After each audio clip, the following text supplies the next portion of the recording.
Hello, everyone, and welcome back to the Fun Indian Guy podcast, episode number 003. Speaking of that, we are already 1 month into this project. Super pumped, yeah!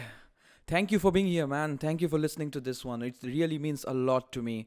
Lately, I was talking about consistency. I also made a vlog about consistency, but unfortunately, last week I couldn't make the podcast because of really sad reasons. Already posted a video about that on YouTube and Facebook. You can just go to the Fun Indian Guy channel and you will find out why I did not make the podcast last week, because I was really not mentally prepared for it. But let's not go there. Let's start today's podcast with a higher spirit. As you must have read the title of the video, it says, Thinking is underrated. So it must have given you the idea about the topic. We're gonna talk about thinking and thinking as a process, and why and how we are not really concerned about this thinking, and we're gonna go into that. And it's really super interesting, because if you are any creative type person or non-creative, though in the end of the podcast I'm gonna give my views on creativity and you will figure out what I'm gonna talk about. But if you think you are a person who is always in a search of betterment, in a better process to lead your life, or in a better approach also in your work, this podcast might help you a little bit. It helped me, it might help you. So without any further delay, let's begin the podcast with that super amazing intro right now.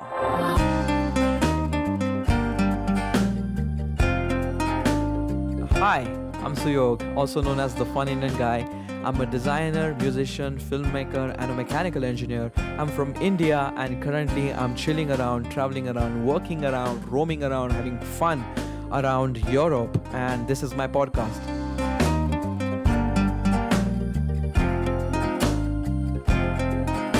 The Fun Indian Guy podcast. Thank you, Anuj, one more time for making that beautiful intro audio. I'm super thankful, and I have to credit, because if somebody does something for you, you must credit that person, because it's important. Appreciation is the key or a fuel to do more, man. I've talked about it a lot on my vlogs. So today we're going to talk about thinking. According to me, thinking is the most, or how do I say it? Thinking is the best superpower human beings have, and it's super underrated or underestimated, because thinking makes us different. Thinking defines us also individually, but thinking is the whole game, why we do stuff and how we do stuff. But we are never taught to think. We are never studied how to think, or we never train ourselves about thinking, or we never practice thinking, because it's not subjected like a process or a really important thing in our life. Oftentimes we are going through our education, we are learning a lot from surrounding through online videos or anything. You are learning a lot of things, but the thinking is the bridge between the knowledge you accumulate over time and how you apply it. The main key is thinking. We really need to bring our focus to the process called thinking, because if we are aware about thinking, it's gonna make a lot of difference in our life, and I'm gonna explain more about this. For example, we think yes, we think that thinking is like a natural process which happen on its own. It is a natural process for sure, but right now what happens is we are thinking all the time. We are overthinking also stuff most of the times, but thinking is happening in the background. For example, when you are in the house, everything is quiet at night, but you still hear the noise the refrigerator machine makes, like the motor inside the refrigerator, which makes the sound. You're still able to hear it. Just like that, thinking is always happening behind, in a backside of your brain, and it's just keep on happening, and you are not very focused or aware of how to use it. You come across some events, and most of the time thinking is also a reaction towards the event. For example, something really good happened, then most of the time you're thinking about how it was so nice, and how it happened, and who all were involved and stuff like that. Or if something bad happens, even if you're traveling or even if you're commuting, all the time in backside of your head you're thinking about, oh man, why did that thing happen? What did I do wrong? Whose fault was it? It was not my fault, it was his fault, or it was her fault. And you're constantly thinking, but it's all happening in the background. You are not really saying like, okay, now I'm going to sit down and think about it, because it's not happening.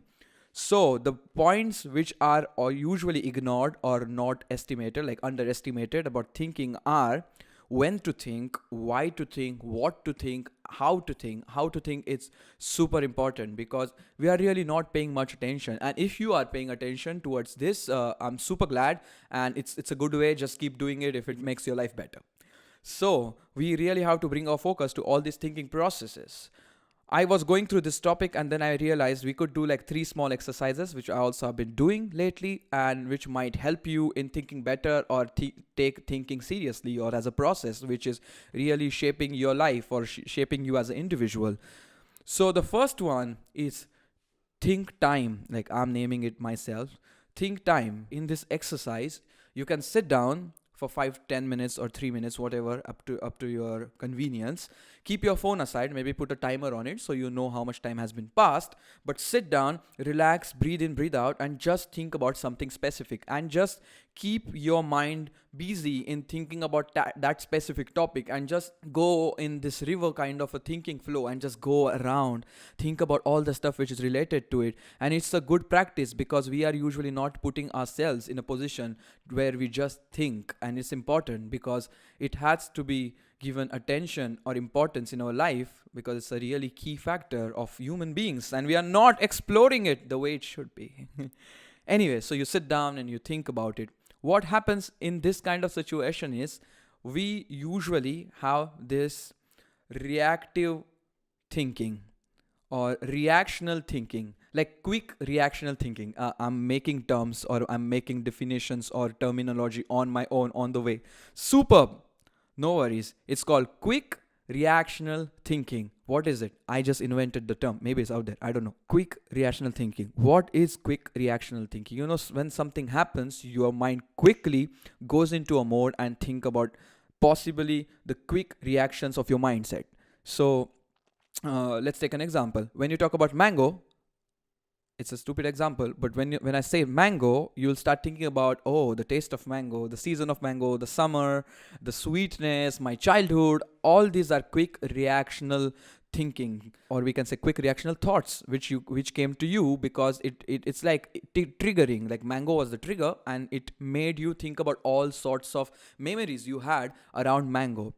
But when you sit down and think, oftentimes you are done with this quick reactional thoughts super soon, and then you're left with the blank time and void where you don't know what to think more. But that's how you start thinking more, and you push yourself to think deeper in that particular topic. For example, in this mango, maybe then you start thinking about, oh, how mango is a conversation starter. Like when mangoes season comes nearer, everybody starts thinking and talking about mangoes. Then you start checking the prices in the market and it's super expensive, and then you go into this train of thoughts and just take them and just try to be in the same context, and then you keep going ahead. For example, you might think like, okay, but in the beginning when mangoes come in the market, they are for rich people or the people who are well to do because they're super expensive.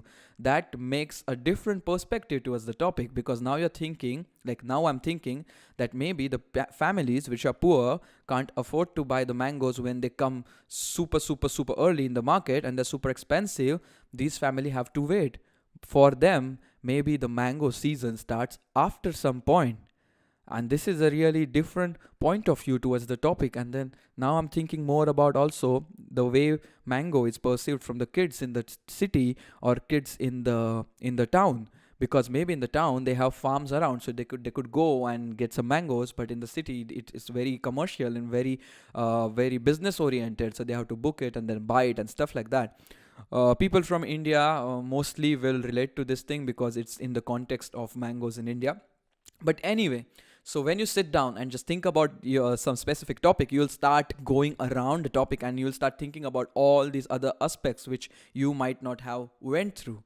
And mango is just an example. You can apply it in anything in your life, any project, any decisions you want to make, or anything which is coming your way, or any changes you want to make in your life or in the work. You can apply this kind of technique. The second exercise, first one was think time. Here you just sit down and think, give proper time to thinking, focus thinking. Second one is sharing. So you can sit down and you can call your friend or maybe meet somebody, and you just start talking about the same topic, and you have a discussion with him, because now you gonna give your perspective to that person, and that person is gonna add his perspective, and then you're gonna talk to each other and figure out the way he thinks or you think or she thinks, and you're gonna find out more and more small details or really funny stuff about all this project or mangoes, for example, because maybe mango for that person is totally different. Maybe he doesn't or she doesn't like mangoes at all, and she has to say some other points which you wouldn't have thought about, because maybe you love mangoes, so you never thought about how people who don't like mangoes think. Mango is just an example. One more time, I'm clearing. So this is how you can have a conversation, and you're gonna get a different perspective, and in the end of that conversation both of you gonna gain a lot of different perspectives. And as an exercise, because you are approaching this as an exercise, your mind is now getting trained or getting practice to thinking, because now you're aware about this thought process, which is super fun to talk about. But if you do it, I think it will be more fun to experiment this thing. So the third one is writing down what you're thinking, like this whole thinking flow. Just start scribbling on the notebook and then start building the flow. And I am using this same technique in my life to make this podcast, because I pick a topic and then I put it on my notebook. Here you see my notebook, and then I just take a sketch pens or pens, and I just start writing the thoughts which are coming to my head, and then I'm making a flow out of it.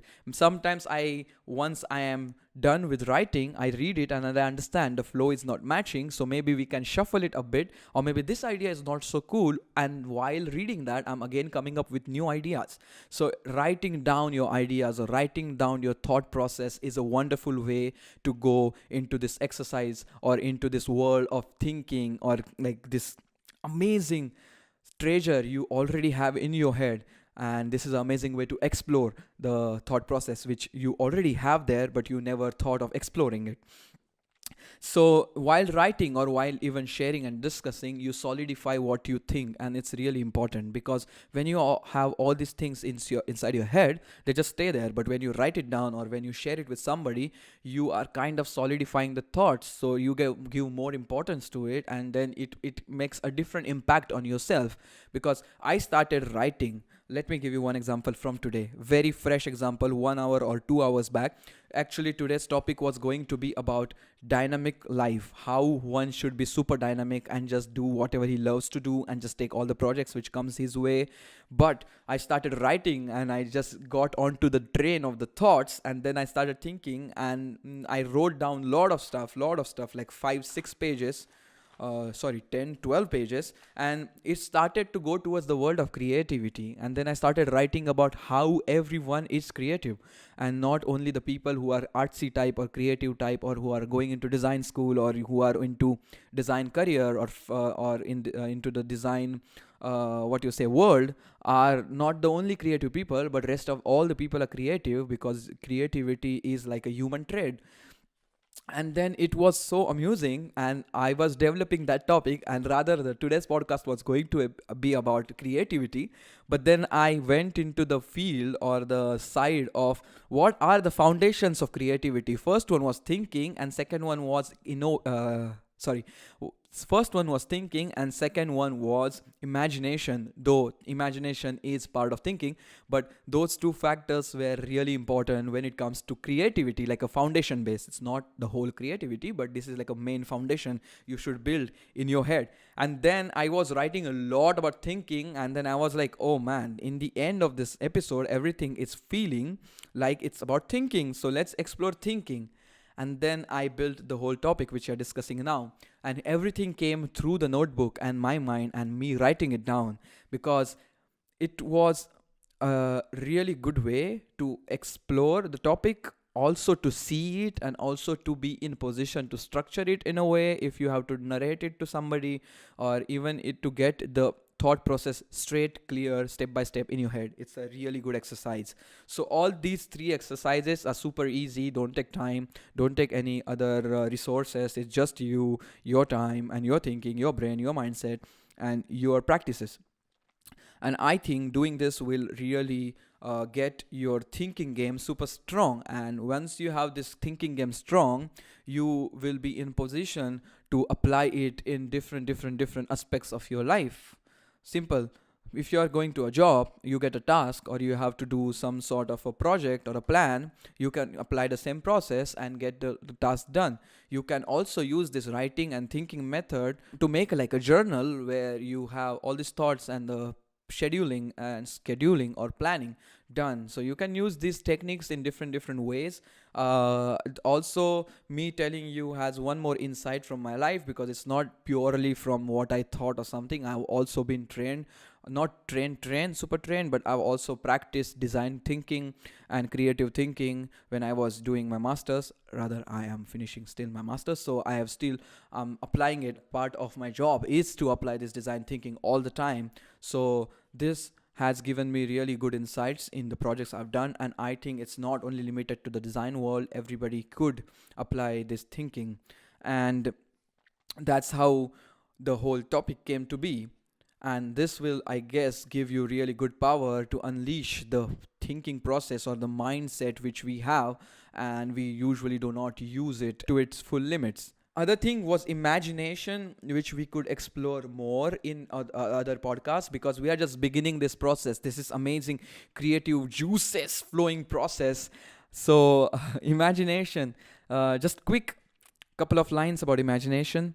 Imagination is like a pro version of thinking. Basically, it's thinking, like they come from the same world and they're super interrelated, but thinking is more into the context, and imagination could be limitless, doesn't have any boundaries, doesn't have any constraints, though you can put some context or some constraints if you are imagining for some particular project. But in general, imagination is super free, and it just you can also exercise the same three exercises which I just shared about thinking in the context of imagination, where you will not have any boundaries, any limits, and you will just take the random river and you will just go through one river to another river. You visit the ocean or whatever. You will not have that same flow, and you will end up being somewhere else. But that will be like an exercise just to be just to get your imagination super on point, because we should also consider it as one of the other fundamental things in our life. And imagination has this funny thing around it. The strongest imagination you have right now, or you could remember right now, are mostly from your childhood. So in my case, I could really feel the things which I'm saying right now, that the strongest imagination or dreams which you created in your head are from your childhood, because when you were a kid, you really did not have any limits, any constraints, or any boundaries in your head, and you were more free or kind of careless, and you were imagining it a lot. And also your head was not filled with all the information, so it was more, there was more scope. Like right now also we have a lot of freedom to think, but you had like this empty space where you could do whatever you want. Like it was like an imagination paradise you created of your own. And that's why those imagination which you create in your childhood are super strong, because they are really pure, authentic, and organic.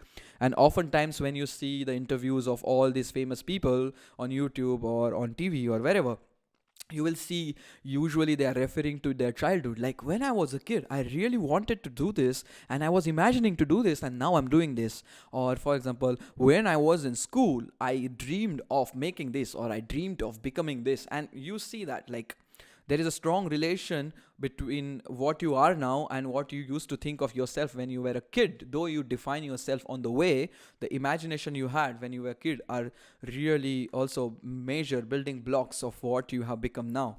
So we have to get that game again back into the picture and get the imagination game super strong, in order to also have more and more and more crazy things for ourselves, to plan for ourselves, or to apply it in some of the aspect or in the projects you are doing in your work. So imagination itself is a big topic. I think I could touch it in one of the podcasts, because imagination has this mystic, like amusing thing where there is a lot of sparkling things. There is a fog, uncertainty. Like it's a magical world. It's like Narnia. But I think there won't be too many wars there, because it's up to you. Actually, it's your imagination. But I think imagination is something like that, like Narnia. Or it could be like the world of Harry Potter. Like the whole world is just imagination. The power of imagination is unlimited. and limitless and boundaryless and constraintless, and we are not using it up to the mark. That's why making this episode, that's why making you think about these things. Everybody is creative, there is nobody who is not creative. It's just that, just like design, there is a good design and there is a bad design. There is no design. Just like that, there is a creative person whose creativity is high. There is a creative person who is not exploring enough his creativity. It could be just the way he's applying or approaching creativity could be good or bad, but nobody could claim that I'm not creative, because it's not true. As human beings, we are goddamn creative, and this could be one of the podcasts coming your way as well. Thank you guys for staying till the end, because it really means a lot to me if you stay till the end. And just in case if you're watching it on YouTube, please subscribe. This is like 54th video on the channel, so I wanted to do this 50 video party and stuff, but didn't happen. Anyway, I have to keep creating, keep going ahead. We will have parties on the way anyway. Thank you for being here. If you're listening to it on any other platforms, for podcast platforms like Spotify or everything, you can follow the podcast there. You can give a big fat thumbs up wherever you are, or you can simply come to YouTube and Facebook and like those pages, because on YouTube you will find the dynamic content all week, because you have this podcast and then you also have the vlog on Thursday, and soon we will have music videos, which I'm super planning. Right behind me, I'm setting up my new video for the music segment of my channel, which will come soon. So if you don't want to miss that, if you don't want to see all this action happening, if you don't want to miss seeing all this action happening, go to the Fun Indian Guy, especially on YouTube, where I really need your help. Follow me, subscribe me. If you want to say anything, just comment down below, or you can always mail me at thefunindianguy@gmail.com. You can find me there. I'm always available. And don't forget to have fun, guys, because having fun is not an option.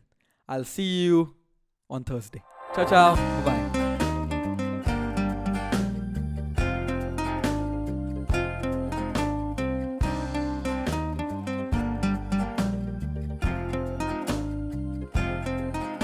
The Fun Indian Guy Podcast.